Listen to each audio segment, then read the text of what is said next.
You reach for the same breakfast almost every morning without asking a simple question.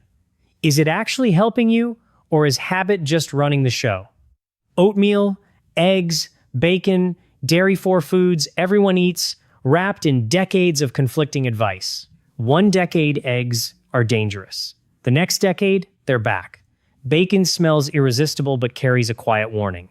Milk gets marketed as essential, then suddenly suspicious. By the end of this, you'll know exactly which of these foods belong on your plate every week, which ones need limits, and which one is doing more damage than most people realize. Start with the word itself. Breakfast means breaking a fast. While you sleep, your body isn't just resting, it's working through stored fuel. When you stop eating in the evening, insulin drops, and that drop flips a switch. Your metabolism shifts from storing fuel to burning it, including body fat. That process runs all night. So the moment you choose to eat in the morning matters more than most people assume. Stretching that overnight fast by even an hour keeps your body burning fat a little longer before you start refueling. That's not a trick, it's basic physiology, and it sets the stage for everything else. Now, the food itself, starting with oatmeal, because oatmeal earns its reputation. Oats contain a soluble fiber called beta-glucan. It feeds the bacteria in your gut, and it lowers cholesterol. That second point matters.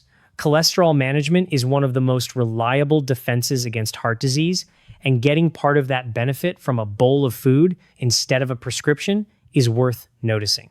Oats also carry compounds with anti-inflammatory effects, the same family used in skin treatments for irritated skin, except here the effect works from the inside. But not all oatmeal is equal, and this is where people get tripped up. Steel-cut oats are the least processed, the whole kernel, simply chopped. They take longer to cook, but hold their nutrition best. Rolled oats are steamed and flattened, a bit more processed, but still reasonable, and faster to prepare. Instant oatmeal is the one to watch. It's pre-cooked, stripped down, and usually loaded with added sugar and preservatives to make up for what processing removed. If you've been grabbing flavored packets because they're fast, you're likely eating more sugar at breakfast than you'd ever choose to add yourself. The fix is simple. Cook steel-cut oats the night before. Refrigerate, reheat in the morning. Add berries for antioxidants, a handful of nuts for healthy fat, and skip the refined sugar. Eggs are next. And here's where decades of bad advice finally get corrected.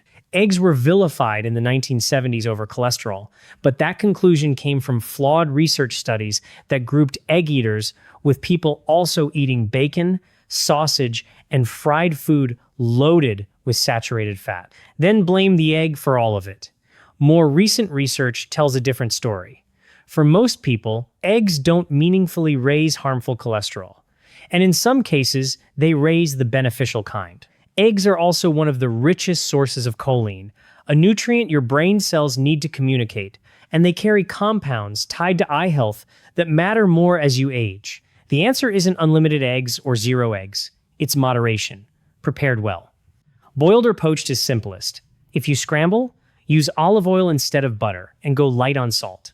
Then bacon, the one that deserves the most honesty, because it's genuinely enjoyable and genuinely not good for you, both at once. It's roughly 40% saturated fat and heavily salted, which pushes blood pressure up over time, often without symptoms until real damage is done to your arteries. But the bigger issue is that bacon falls into the processed meat category alongside hot dogs and deli meat, a category linked by major health research to increased cancer risk, particularly colorectal cancer. Frying makes it worse. High heat generates compounds tied to cellular damage, and the darker and crispier the bacon, the more of these compounds form. None of this means one slice ruins your health. It means bacon belongs in your week occasionally, not daily, and if you cook it, keeping it lighter in color instead of blackened, using a touch of olive oil instead of its own rendered fat, measurably cuts the harm. Now dairy, where the picture gets more layered than expected. Milk brings real benefits, calcium and vitamin D for bone strength, and solid protein, which matters more as you age and start losing muscle naturally. Some research even links regular milk drinkers to a meaningfully lower risk of developing high blood pressure over time. But there's a catch if you use milk in coffee. The fat in milk forms tiny clusters that trap some of coffee's beneficial plant compounds, reducing how much your body actually absorbs. If you want the full benefit of your coffee, black is best. Or use a plant-based milk instead, which doesn't interfere the same way. Cheese gets an unfair reputation as pure indulgence. Yes, it's high in salt and saturated fat, but it's also fermented, carrying live bacteria that support gut health. And research on moderate cheese eaters hasn't shown the heart disease risk you'd expect. Moderate is the key word, a couple of servings, not a wheel of brie.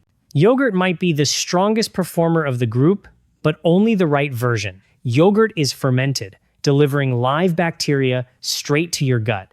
And large-scale research has linked regular yogurt consumption to meaningfully lower rates of death from cardiovascular disease. Here's the surprising part. Full-fat yogurt is often the better choice, not low-fat. When manufacturers strip the fat out, the texture collapses, so they add emulsifiers and thickeners to bring back that creamy feel. Newer research suggests those additives can disrupt the gut microbiome, the very thing yogurt is supposed to protect. So the smarter move is plain whole yogurt with nothing added, and building your own bowl nuts, seeds, fresh fruit, maybe a small drizzle of honey. So where does that leave you tomorrow morning, standing in front of the fridge? Oatmeal and eggs earn their reputation genuinely good for you, as long as you choose the less processed versions and keep preparation simple. Bacon is a pleasure to ration, not a staple to build your morning around. And dairy isn't one verdict for everything milk and cheese in moderation. While plain, full-fat yogurt may be doing more for your long-term health than almost anything else on the table. None of this requires perfection.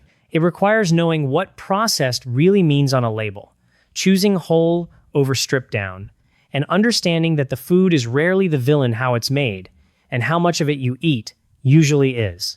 The next time you sit down to break your fast, you're not guessing. You know exactly what's on your plate and exactly what it's doing for you.